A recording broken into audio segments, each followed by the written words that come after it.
অনেকদিন পরে একটা বিয়ে বাড়ির ইনভিটেশন পেয়েছি। তো দিনটা ছিল হচ্ছে 20 ফেব্রুয়ারি, আমার মামার বিয়ে।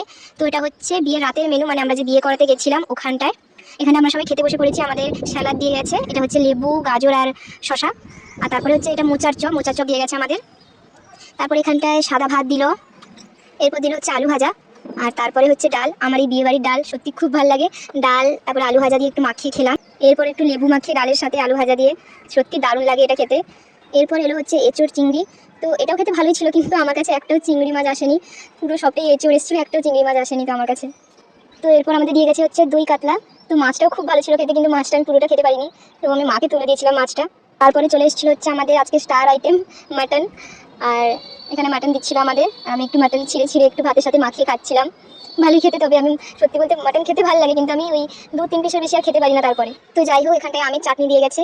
সত্যি বলতে আমার এই আমের চাটনিটা সব থেকে বেশি ভালো লেগেছে, দারুণ করেছিল চাটনিটা।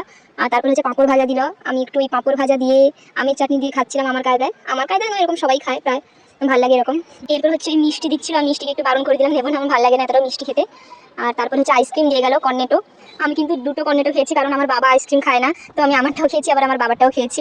তো যাই হোক, খাওয়া দাওয়ার পর্ব এতটাই। আর এরপরে হচ্ছে একটা হাজমালা দিয়েছে আমাদের, এত কিছু খাওয়ার পর যাতে একটু হজমটা হয়।